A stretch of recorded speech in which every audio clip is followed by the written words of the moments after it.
In today's video, we're going to be talking about the tropics, where we are very late in that season, but of course, we do have two tropical disturbances to talk about today, which is what I would call above average for this time of year.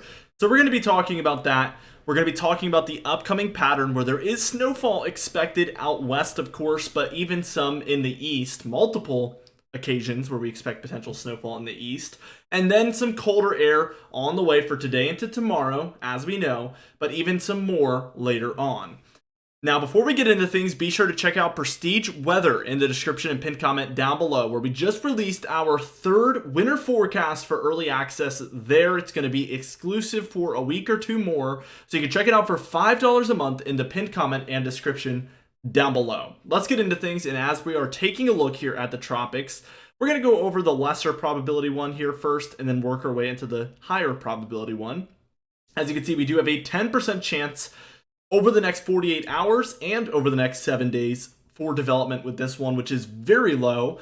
So we don't really expect this one to even really develop. There is always the chance that this increases over time. There is always the chance that it beats the odds and just does develop. So we're going to be watching this one very, very closely. The orange one here, we do have a 20% chance of development over the next 48 hours, but a 60% chance over the next 7 days. So there is more chance than not that we see this one eventually develop. So this is going to be one that we track probably over the coming days. Not much else to discuss there. So let's just break into the upcoming pattern. And as you can see, for Monday here on October 30th, we do have some storminess happening along the Gulf Coast into the eastern states here. This is a frontal boundary, and the cold air is going to come behind this. We actually do have some snowfall ongoing here for northern Maine, some moderate to heavy snowfall in spots. That's usually an area that does see snowfall earlier in the season than most everybody else. For Halloween here, trick-or-treating for a lot of these areas, if you do have children, or if you're going to be trick-or-treating with anybody, or if you're going to be handing out candy, of course, is going to be pretty nasty, especially in between North Carolina and Virginia there, even down through portions of South Carolina and up and down that Delmarva area there.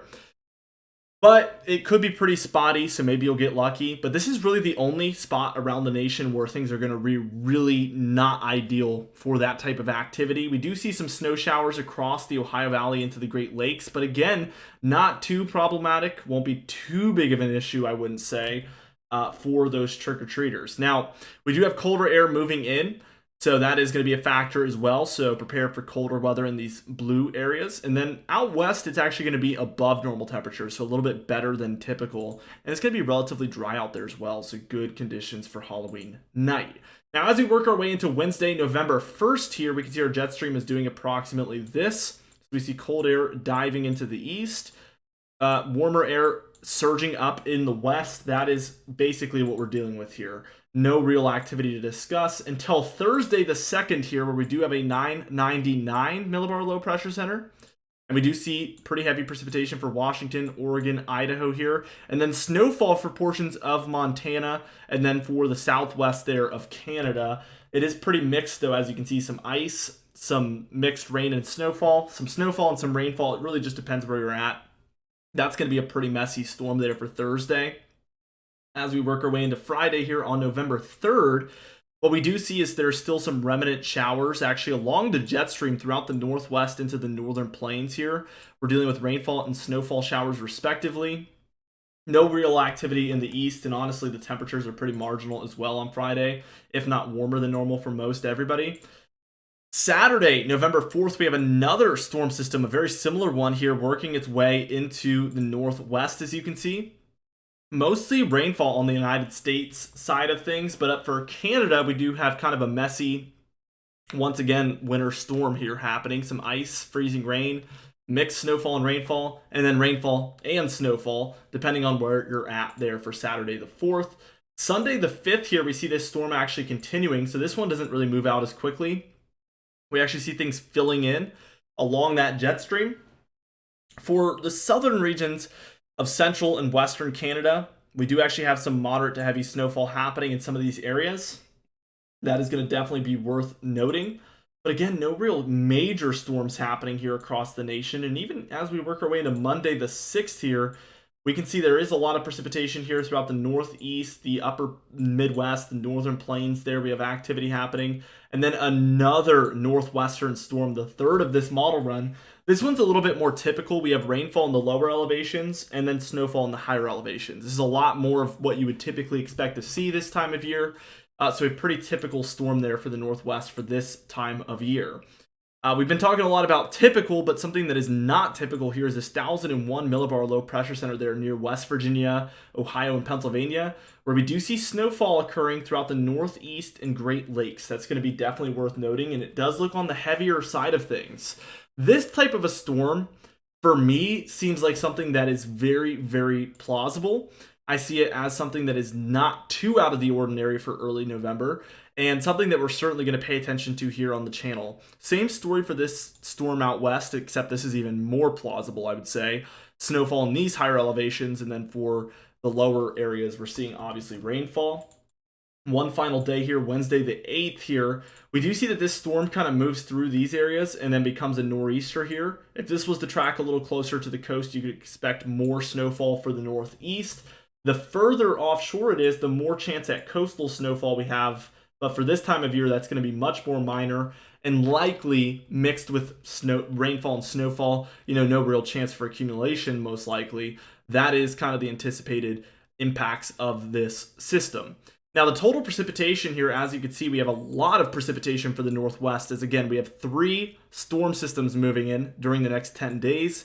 And then the Northeast, Ohio Valley, and Great Lakes here also seeing a pretty far above average amount of precipitation, just kind of due to the types of storms we see moving through, the intensity.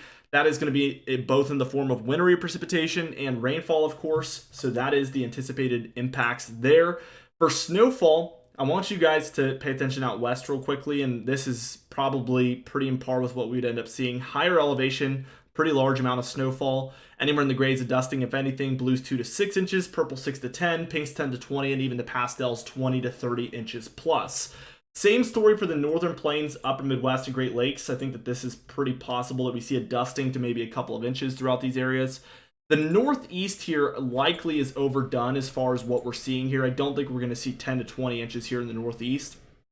This is really just accounting for the snowfall that fell. It's not accounting for milting. It's not accounting for mixing. It's really just taking that wintry precipitation and assuming that it instantly accumulates at a pretty high rate. And that is not at all what you would expect to see this time of year for the Northeast and even some of the Mid-Atlantic here. So I would definitely scale this back as far as what the expectations are for accumulation and say that maybe the pink, the purple, and the pastel areas, you can expect a few inches perhaps if we do see a major storm like that.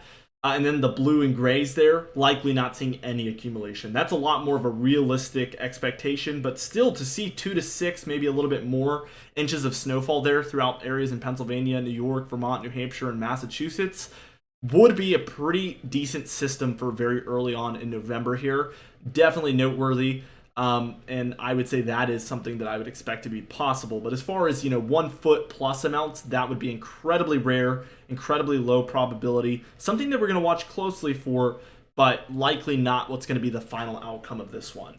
Let's take a look at the temperatures, and we can see that this big cool down is on the way. And again, as we work our way into tomorrow, we are going to see this cool down really take hold of the east. And that is going to last through the day on Thursday, through Friday here, although things start to warm up later on Friday. And then Saturday here, we see a full-fledged warm up as warm air starts to surge up in the east here as a result of all of this. We're still warm in the west as well, so this is just a coast-to-coast warm pattern that we get in for Saturday into Sunday. We do see that our next little cool down here starts to take place here for the day on Tuesday the 7th. This does reach down into portions of the Northeast, Mid-Atlantic, and eventually a little bit of the Southeast as well as we approach towards this kind of Tuesday through Thursday time frame. That's going to be the 7th through the 9th here in the East.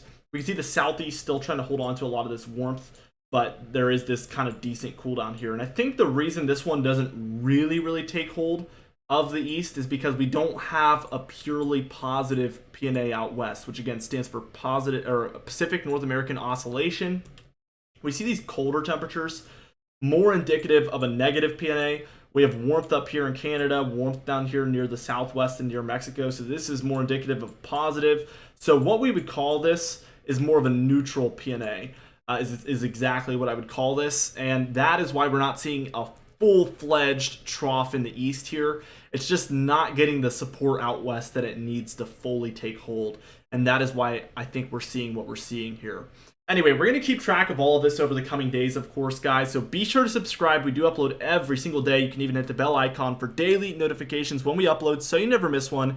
Be sure to like the video if you did enjoy it. Leave a comment down below. And I'll see you guys in the next video.